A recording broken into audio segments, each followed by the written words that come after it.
baseball metaphor. I found it pretty interesting in a few ways, and because I've been studying it a lot. The first part is that it's fun to know because it reframes my own fear of anxiety from I'm shy going to these people to I am still a shy person, but I'm the best person and the worst person on my team going to pitch for this. And it completely reframes that fear because, well, we'd still have it for sure, but we won't fail socially if something happens because that fear is rooted into something that is completely different. And it converts that shy energy into anticipation energy and also tests the skills that I have with other people. It also teaches that I shouldn't take things personally and going in full without anything does pose its risks. But I do know that I haven't adapted all of the baseball metrics, such as RBI, and I still haven't quite decided what loading bases are as, since home runs are already democratized. And for example, in the modified baseball metaphor, both teams have to score points for an even conversation. For example, if I say something and another person answers to that, I score one, they score one. And I think to load the bases here, the other side would have to reciprocate something over a simple vague answer. So if I do ask something, but they give an answer that's open ended, if they come in with an open mind, such as like, what about you? I think that would count as a home run by its own, or ground ball. And a random runner from their dugout loads up to that first base on that home run, and it builds up. Compared to typical baseball, this is the adapted form like banana ball. But it also works on my side too, because if I say something to a question or statement that's open ended that somebody else says, I also load up the base with someone else on first base to act as a runner from my dugout. And that runner, I would say in conversation, would act as a pure placeholder and thoughts of momentum for the conversation. So if the reciprocation is balanced out with a few misses here and there, both of the bases can still load up, for example. And until third, I believe then. Once all bases are loaded up to third, I think I can advance the conversation a bit further with a curveball or a four-seamer pitch to the other side, or if the other side also does that to me instead if they think it's good to go. And I think once that pitch goes well, I mean, all runners on base would act as our own, become a grand slam, but I wouldn't say it would count as a home run or like a four home runner in this metaphor because home runs are already democratized as they represent purely the two-person dynamic between the pitcher and the batter, or whoever is talking in the conversation. But I think they contribute heavily to adding base runs. For example, if a person does successfully transition in a conversation that's deeper, the runners and their bases can eventually run to home base. But they wouldn't add to the official score on the scorecard, but they'd add the BR reports in terms of a higher number base run report. And it's not counted on the actual scoreboard for the base runners themselves, but the more reciprocation there is, the more BR there is. Although some topics are weighable, some other topics are deeply personal for people, so I cannot log those directly. I would name it as a pitch by itself that would add one BR. I would not put any weight to it, so I wouldn't put too much, but I would say something like, I contributed to this conversation and I did something. Think of it as like a vague answer instead of something that's really deep. So the runners are more of a placeholder for social awareness and etiquette, but are vital in learning and when how to throw certain pitches toward given people. And the metaphor is very intricate to break it down to literalists. Imagine that I'm in a group, a few people, and it's a heavy defensive roster because it's full of well people.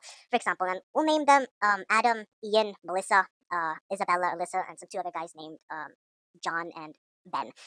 We'll title their name Mian to fit their name initials and my name as ADR. If we've both introduced ourselves and broke the social coldness, and I've done my basic fastball questions, they've done the same too, and maybe I've launched a few risky slider balls, I think that once both sides remain in reciprocation, once both advance the conversation further from getting up runners to first, second, and third, I think I know when to launch a given ball, for example. And the goal is to also read the room. If reciprocation is full and they are indeed attentive, then I can try and do and push the conversation deeper. They can do it too. Eventually, then, one by one, base runners go to home plate socially, and then it contributes more base runs as it's going on, and vice versa for them. And for that example, is that if I do end up advancing the conversation to a deeper level, then that means all of the base runners would eventually run to home base, and vice versa for them.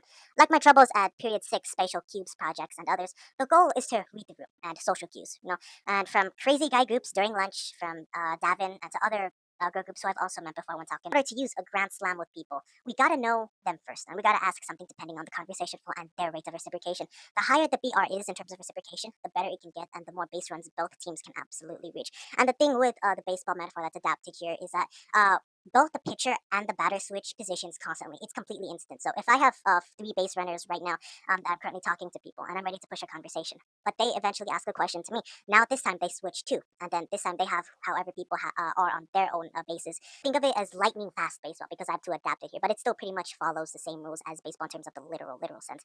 And the reason I won't fully adopt baseball metrics, like all of them, such as RBR ERA, is that I'm not fully involved in the sport. I haven't studied it to such a deep extent. I mean, I'll definitely inspire a lot of baseball metrics from the ERA into the SCA, meaning social conversation average for all points gained versus how many pitches there are, and use that inspiration, and I'll add more later on. It is pretty tiring to catch onto every single interaction, especially if a conversation does go far. So some things I cannot log directly due to interpersonal nature of people. I just add it as an unnamed score or a BR ad. And it is a little bit tiring because, well, with this much intentionality, I become the sole metaphor of a major league conversation starter, but we're building from scratch. So every day itself becomes a baseball game in metaphor. And that kind of kills some of that spontaneity in conversation, but ensures that we are intentional with what we do. We know what we want to do and what we want. So essentially, building my own social skills with the spirit of baseball to be the best pitcher of a friend group, though I may never step onto a literal diamond physically. Maybe then a park, sure. But the funny part is that someone did 100% or so what I was doing. Like, I'm not going to lunch or class just to hang out. I am going to hang out, yes, but to also build something permanent and real.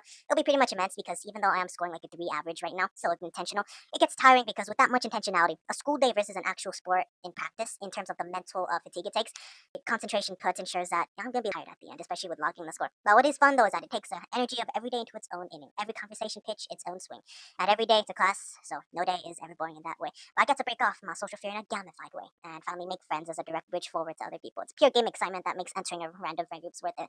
But essentially, in that metaphor, is that the regular baseball rules would also still apply. For example, if I really want to get deep into a conversation, I think my bases are loaded too. Let's say the other person I'm talking to, their bases aren't as loaded when they're the ones who are pitching to me. So the truth is that when I go for a pitch and let's say the pitch fails and I don't really go as far, they can still strike out my runners. They can still strike me out too as I'm running toward the bases, for example. They can still strike out the placeholders that are meant to push the conversation further and stop it. So the physical baseball rules would still matter. But entering a random fair group turns from I'm shy joining these people to I am a pitcher ready to pitch. And I guess the intro says me representing team and pitcher Adrian, a double pitcher and a batter, going up against group name. But like Rockies versus Diamondbacks or the Rams versus the 49ers, at the end, everyone's worst enemy is probably themselves unless they really have someone who has a grudge on them. My own enemy is my own anxiety and my own fear. So instead of running away from my fear, I'll just craft a giant, elaborate metaphor and run straight into it. So sometimes, in terms of the internal battle, I do have to fight off for quite a bit. And I think instead of fighting it, I would want to compete with it.